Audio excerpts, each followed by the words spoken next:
Every man, at least once in his life, experiences a moment so piercing, so spiritually sobering, that it rewrites the way he sees everything. It doesn't come wrapped in chaos. It doesn't arrive with shouting, betrayal, or dramatic heartbreak. It comes quietly, almost respectfully, like a truth you weren't ready for, but can no longer avoid. It's the moment where something inside you stops, tightens, and then becomes painfully clear. A moment where God, fate, or whatever force you believe governs the unseen world, taps you on the shoulder and whispers, "Look, this is who she really is." It's rarely loud. It's almost never dramatic. But it is unmistakable. Maybe it was the tone she used. Maybe it was the way she dismissed your effort. Maybe it was the look she gave you that said you mattered less than you thought. Maybe it was the moment she suddenly stopped valuing your presence, but didn't think you'd notice. These moments sneak up on you, but they hit like truth being thrown straight at your soul. You don't feel anger at first. You don't explode. You don't fall apart. Instead, you feel a type of calm that only comes when illusion dies. You feel a shift not outside of you, but inside. The kind of shift that separates who you were from who you're about to become. Because what hurts a man, the deepest, isn't a broken promise, a bad argument, or even emotional distance. The most painful wound a woman can inflict is disrespect. Not the superficial kind, but the kind that reveals how she truly sees you. When she crosses that line, she's not simply acting out of emotion, she's communicating her perception of your worth. And the silent expectation behind that disrespect is even more painful. She assumes you will tolerate it, accept it, excuse it, even forgive it. But a Stoic man understands that certain acts, once forgiven, cost a piece of his soul. He knows that boundaries are not cages meant to control her. They are shields meant to protect him. A man's mind, heart, and values are his inner fortress. And what a Stoic guards most fiercely is the doorway to his self-respect. Not because he's fragile, but because he knows the strength that comes from honoring his own worth. Weak men avoid boundaries because they fear loss. Strong men enforce boundaries because they fear losing themselves. A Stoic man does not scream, beg, or negotiate when lines are crossed. He observes. He evaluates. And when he sees the truth, he doesn't deny it. He doesn't try to twist it into something more comfortable. He accepts it. Disrespect is not an accident, it's an unveiling. And the moment a man allows it to pass without consequence, he sends a message not just to her, but to himself. My dignity is optional. That is a price no man should pay. This is the turning point. This is the moment where the illusion breaks and the real transformation begins.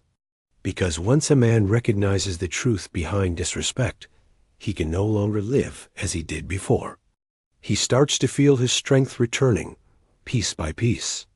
Something inside him straightens. Something cold becomes warm. Something confused becomes clear. This awakening isn't loud, but it is permanent.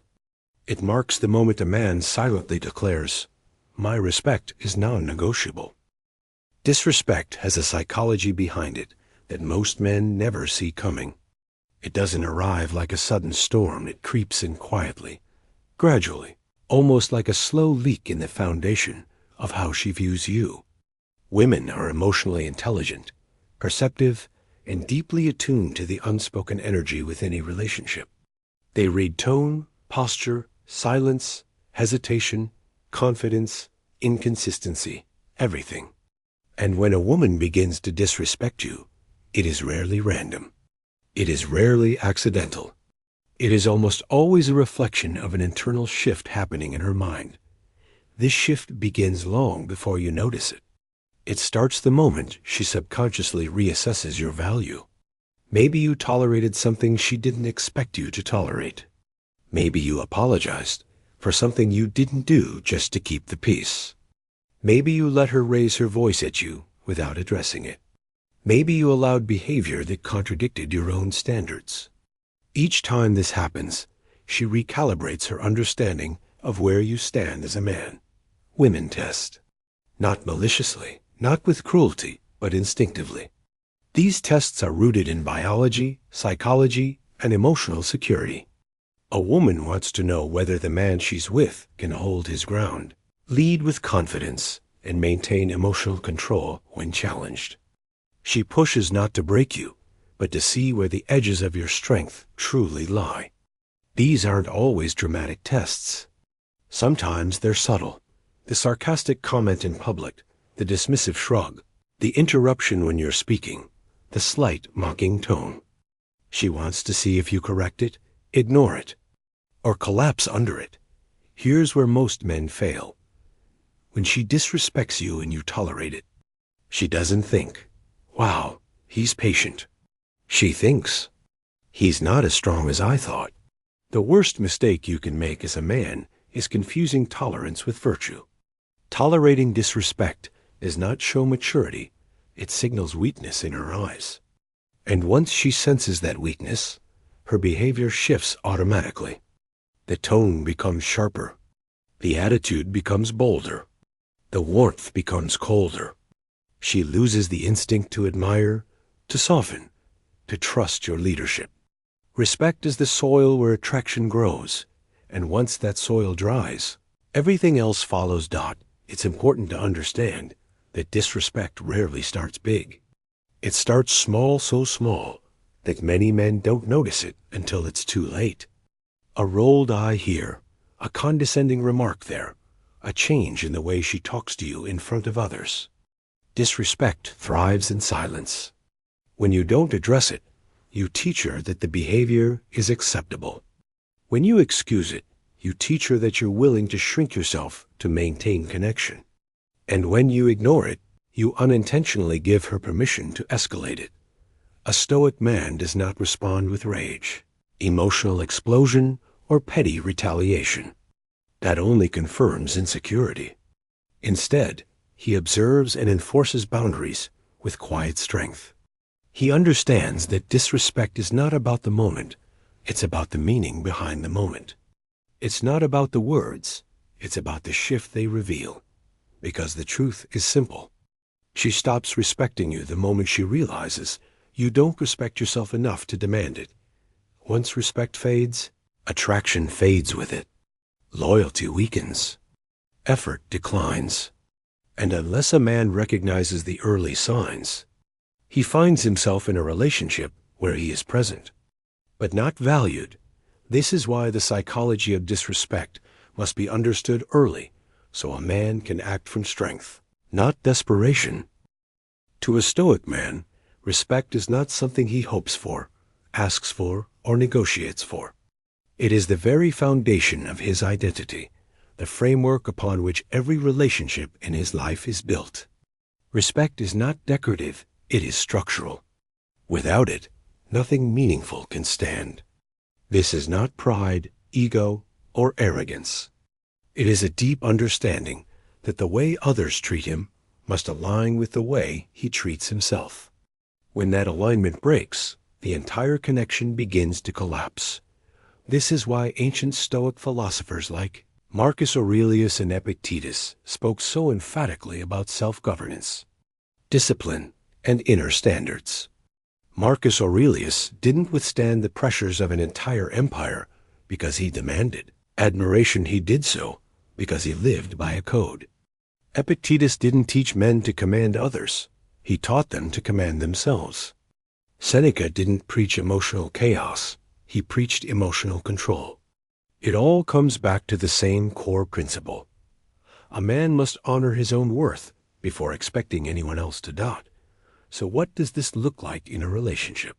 When a woman truly respects you, you can feel it in the smallest details of her behavior. Her tone softens when she speaks to you. Her presence becomes warm, receptive, and feminine. She looks to you for guidance, not because she's weak, but because she trusts your strength. She values your time, your effort, your energy, and your leadership. She knows you are consistent, grounded, and composed. She admires the way you carry yourself, not with arrogance, but with quiet discipline. A woman who respects you does not challenge your masculinity. She complements it. She doesn't compete with your authority. She trusts it. She doesn't push to control you. She relaxes into your leadership because she feels safe under it. Respect from a woman is not loud. It's soft, steady, and intuitive. It shows in her loyalty, her admiration, her willingness to compromise, her desire to maintain harmony rather than create conflict. Respect is the purest form of love a woman can give a man. But the moment respect fades, something fundamental breaks. Attraction begins to dissolve. Warmth turns cold. Kindness becomes irritation. Cooperation becomes resistance. A woman cannot be in love with a man she does not respect. And she cannot respect a man who does not respect himself. This is where many men get lost. They try to fix the emotional symptoms without addressing the root issue. They beg for affection, demand attention, try harder, give more, sacrifice their own needs, all in an attempt to bring back the version of her that once admired them. But you cannot resurrect respect by chasing it. You restore respect only through strength, boundaries, and self-honor. A Stoic man does not chase disrespect. He does not argue to prove his worth. He does not plead for validation. When he senses respect fading, he does not panic. He becomes still. He evaluates. He recenters himself. And if necessary, he withdraws. Because no relationship, no matter how beautiful it once was, can survive the absence of respect. To him, respect is the currency of love. It is the essence of loyalty. It is the language through which a woman expresses her deepest admiration. And that is why a Stoic man will never accept a connection built on inconsistency, contempt, or disrespect. He understands that his dignity is not a negotiation. It is his identity. And any relationship that compromises that identity is one he is willing to walk away from calmly, quietly, and completely. The shift was subtle at first, almost invisible to anyone but you. It wasn't dramatic, it wasn't loud, and it definitely wasn't designed to make her jealous or regretful. It was simply the natural evolution of a man who had finally decided to reclaim his peace. You stopped responding to chaos. You stopped giving energy to situations that drained you. And most importantly, you stopped negotiating your worth in places where it was never truly recognized. This quiet withdrawal, this silent return to yourself, did more than any argument or explanation ever could. As you began to distance yourself emotionally, something remarkable happened. The constant inner noise started to fade. The overthinking, the questions, the endless cycle of what if and why did she, all of it slowly loosened its grip on your mind. You breathed deeper. You slept better. You thought clearer. You began to understand that peace isn't found in fixing other people's behavior. It's found in controlling your own response to it. And the more you grounded yourself in this truth, the more powerful your presence became even in your absence. She noticed. They always do. Not because you made some big announcement or because you posted quotes about healing and growth. She noticed because your energy changed. The man who once reacted instantly now replied thoughtfully, or sometimes not at all. The man who once tried to explain himself stopped defending his intentions. The man who once made her feel prioritized now prioritized himself. And without you trying to prove a point was made. Your silence became louder than any argument. Your calmness became more intimidating than anger ever could be. And your emotional discipline, the way you held yourself with quiet strength, made her question everything she once took for granted. She started replaying conversations, rethinking her choices, wondering at what moment the power shifted. Because for the first time, she couldn't influence you. She couldn't provoke you. She couldn't pull you back into the emotional patterns that once gave her the upper hand. But here's the crucial part. You weren't doing any of this for her. You weren't strategizing or playing games. You were simply evolving. You were finally living from a place of clarity rather than attachment. You were mastering yourself, not chasing validation.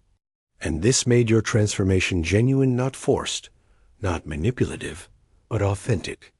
With every step you took toward your own growth, you became a man who no longer needed external approval to feel grounded. You became someone who could walk away from anything that disrupted your peace. And that, ironically, made you more valuable, more irreplaceable, and more respected than when you were trying to make things work. Because the rarest man is not the loudest or the strongest.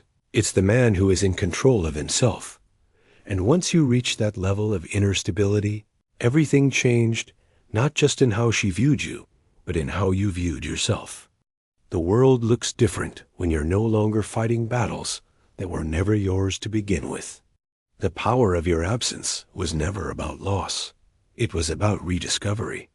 And you finally understood that the man who owns his silence owns everything. When you finally reached the point where her actions no longer dictated your emotions, you stepped into a version of yourself you hadn't met before. It wasn't a sudden transformation, and it definitely wasn't motivated by revenge or ego. It was simply the natural progression of a man who had outgrown the emotional weight he once carried. You realize that peace is not something someone gives you. It's something you claim by refusing to participate in what disturbs it. And that understanding became the foundation of the man you were becoming. You stopped chasing closure because you understood that closure isn't found in someone else's explanation. It's found in your own acceptance. You stopped replaying memories, trying to figure out where things went wrong, because you finally understood that some people don't leave because of your shortcomings. They leave because of theirs. You stopped seeing your silence as a reaction, and instead saw it as a powerful choice. The choice to protect your mind. The choice to control your narrative. The choice to create space for your own growth. And as you embraced this mindset, something shifted even deeper. You no longer felt angry. You no longer felt the urge to prove a point. You no longer cared whether she missed you, regretted losing you, or realized your worth. Not because you were cold, but because you had simply elevated beyond the need for her recognition. That emotional freedom, calm, steady, unshaken, became the truest sign of your healing. But here's the twist most people never understand. When you stop needing someone, that's when your value hits them the hardest. When the messages go unanswered, not because you're trying to hurt them, but because you're genuinely busy improving your life. When your tone becomes neutral, not bitter. When your presence is no longer accessible on demand. When your world continues moving forward, with or without them. That's when the reality hits your absence wasn't a silence. It was a statement. She begins to see what she once ignored. The consistency you offered, the emotional support she overlooked, the loyalty she underestimated, the inner strength she didn't appreciate until it was no longer there for her to lean on. And that realization, especially when it comes late, is a weight most people can't carry lightly. Because losing a man who is emotionally disciplined isn't just losing a partner, it's losing stability, clarity, and the kind of presence that's hard to replace. Meanwhile, your focus shifts toward becoming the man you always wanted to be. You dive into your goals with renewed intensity. You refine your habits. You build a life that reflects your standards. You invest in your growth with the same effort you once invested in trying to be understood. And with each step forward, you shed another layer of who you used to be. By the time she fully realizes what she lost, you are already miles ahead mentally, emotionally, spiritually. Not because you ran, but because you rose. And the man who rises is no longer defined by who left, who returned, or who regrets. He is defined by who he becomes.